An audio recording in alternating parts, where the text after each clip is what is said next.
Saiu mais uma notícia aí do filme da Rey. Eu tô aqui pra comentar, mas assim, bora manter as expectativas em xeque, porque às vezes não é nada do que você tá pensando, nem pra negativo, nem pra positivo. Então, bora pro vídeo rapidinho que eu te mostro já já o que tá acontecendo com esse filme da Rey.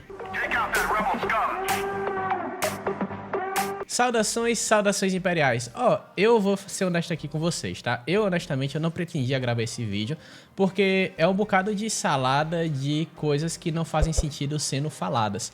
Ou seja, um bocado de baboseira corporativa, digamos assim, pra ao menos ter alguma coisa pra a tal revista escrever.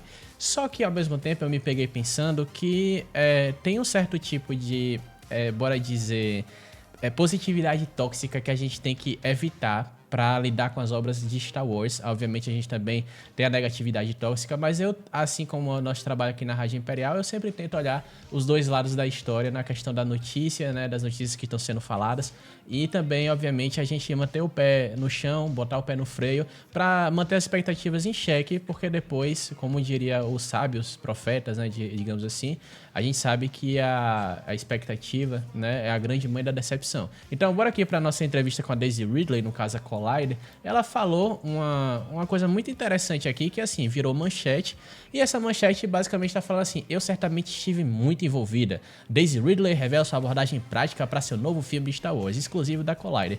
E aí, galera, nossa, isso aqui é muito bom, eu certamente estive muito envolvida, tá, mas beleza. Aí ele começa aqui, o artigo da Collider começa, né, dizendo que teve a recepção controversa de Ascensão Skywalker, a diretora Sharmila Obaid-Chinoy, de Miss Marvel e por aí vai. E aí a Daisy Ridley, ela tava fazendo uma entrevista com a tal da Meg Lovitz, né, do Collider, para promover seu próximo filme, Cleaner. E ela falou, né, por trás das câmeras como produtora em potencial. Então, bora dizer, tá, ela não é produtora do filme, ao menos não foi revelada como produtora executiva, assim como, por exemplo, o Ian McGregor foi produtor executivo da série do Obi-Wan, tá? Mas, olha só a manchete, tá? Olha só a positividade, certamente um pouco estranho, assim, pra você tá relatando essas notícias como se fosse a maior maravilha do mundo. Eu certamente estive muito envolvida, diz Daisy Ridley. Mas aí Daisy Ridley chega e fala: eu não sei se eu seria uma produtora nisso, mas certamente estive muito envolvida. Estou envolvida, bem, não muito envolvida, mas muito envolvida na medida que eu sei o que está acontecendo, conheço a história, sei o que está acontecendo com o roteiro, então eu estou ciente de tudo isso. Tá, então, beleza. Então, eu certamente estive muito envolvida. É muito diferente de tipo, eu estou envolvida, bem, não muito envolvida, mas estou envolvida na medida que eu sei o que está acontecendo, tá? Então, peraí. Ok, isso é o mínimo que você deveria saber. Eu não tô entendendo essa palavra, sabe? Essa baboseira, salada corporativa. Então, assim, pô, você vai dizer que tá, tudo bem, ela vai contar a história aqui, é a melhor maneira de contar a história e tal. Mas assim, honestamente, essas falas aí da Daisy Ridley, elas parecem muito os mais basicões, sabe? Aquelas entrevistas genéricas que você dá, aquelas palavras genéricas, respostas genéricas que você dá pra uma entrevista que você não tá muito afim, tipo assim, te perguntam sobre, como já perguntaram muitas vezes sobre o filme de Star Wars pro Taika Waititi, ele dá uma resposta tipo genérica toda vez. É a mesma coisa aqui que tá acontecendo, tá?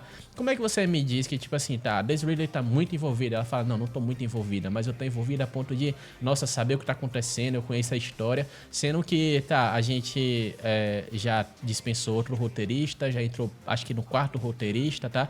Ou na terceira contratação, porque no primeira vez eram 2 roteiristas, então, enfim, mas na quarta contratação de roteiristas e, tá, então você sabe qual é a história, tipo, tá, você sabe a história ou a premissa da história pela qual eles contrataram, porque são duas coisas bem diferentes. E pra mudar um escritor assim, né, não é muito dizer que eu tô sabendo toda a história. Então tá, aí o resto é tipo, tá, nossa, eu tô muito feliz de aparecer, eu tô muito mais ciente de que trabalhar em Star Wars e esta é a melhor maneira de contar a história, realmente tal. Ninguém vai chegar numa entrevista e dizer: não, nossa, olha só esse filme de Star Wars que eu vou fazer, olha só esse próximo filme de Star Wars, que não seja Star Wars, mas olha só esse próximo filme que vai sair, eu não estou nem um pouco empolgado como ator de participar, nossa, não, eu tenho histórias horrorosas pra contar. Ninguém vai falar isso, entendeu? Então assim, tipo, honestamente, não tem o porquê da pessoa chegar e tá querendo queimar papel pra dizer assim, tipo, nossa, eu acho que não vai dar certo esse filme de Star Wars, não, eu acho que não vai dar, sabe, vai dar certo. Então, assim, honestamente, esse artigo aqui foi um bando de nada, né? Foi um bando de nada que a galera aí, infelizmente, tá tratando como, nossa, melhores notícias, porque a Daisy Ridley tá envolvida, não sei o que e tal.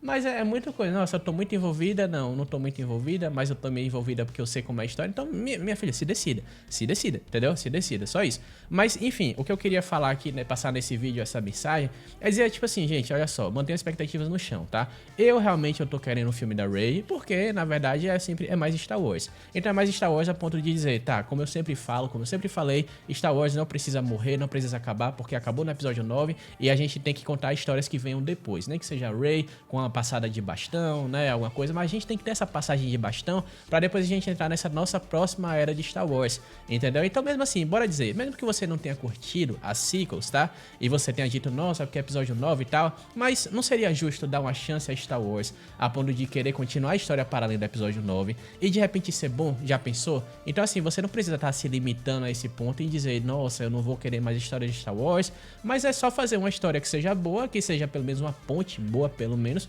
para as próximas histórias, para a próxima era de Star Wars aí. Mas enquanto isso, a gente tem que manter nossas expectativas no chão, tá? A gente não pode chegar lá e achar que tá tudo às minhas maravilhas, porque eu já relatei aqui que o filme da Rey tava com um monte de problema, vários canais aí relataram que o filme da Rey tava com um monte de problema, troca de escritor, sabe o que não tá acontecendo, sabe o que tá acontecendo. A própria Daisy Ridley mesmo falou que talvez não seja o próximo filme que vai ser lançado, e a ideia era ser lançado por agora, porque basicamente a própria sinopse do filme diz assim, nossa, a Rey tá com 10 anos a mais desde que a gente viu ela, e etc e tal, então tipo assim, desde que a gente viu ela pela primeira vez em Despertar da Força, então tecnicamente seria já agora, 10 anos depois de Despertar da Força, 2025, e esse filme também já foi anunciado tem um tempinho, e você também fica com aquela expectativa meio furada de outros filmes de Star Wars que também foram anunciados e nunca aconteceram. Eu sempre lembro aqui Rogue Squadron, o filme do Sean Levy, né, o filme do Taika Waititi, a trilogia do Rian Johnson, e coisas que foram anunciadas de maneira oficial em press releases, em tipo coisas de imprensa para imprensa no Investors Day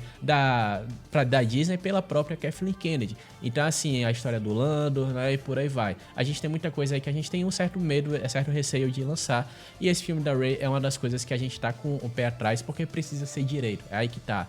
Precisa ser direito. E acho que a galera também está ciente um pouquinho disso, porque, querendo ou não, deu bilheteria. Star Wars deu bilheteria, não tinha como não dar bilheteria. Mas a galera talvez tenha sentido um pouquinho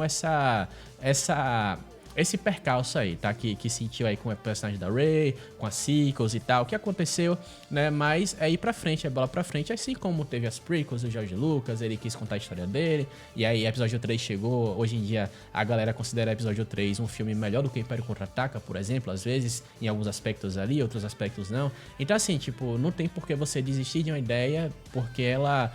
bora dizer, ela caminhou, finalizou ali de uma maneira um pouco ruim para 90% dos fãs de Star Wars, mas você pode ter uma ponte muito bacana para ter um tecido conectivo muito bacana para uma próxima história, que não necessariamente envolva a Rey, não necessariamente, tá? Mas, enfim, o resto é o seguinte, é o que eu tava dizendo, manter expectativas em xeque, porque senão, né, a gente vai acabar muito decepcionado, muito frustrado quando esse filme da Rey eventualmente vir e já pensou se não for bom, e aí? E aí todo mundo vai dizer, nossa, porque a Daisy Ridley estava envolvida desde o começo? Não estava, pelo que estava aqui, não estava.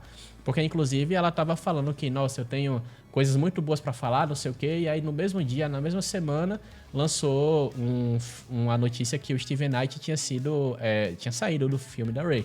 Então, assim, ela estava sabendo muito o que estava acontecendo, estava com notícias muito boas em breve, e o em breve chegou, e as notícias muito boas dela era que o Steven Knight tinha saído da produção do filme dela.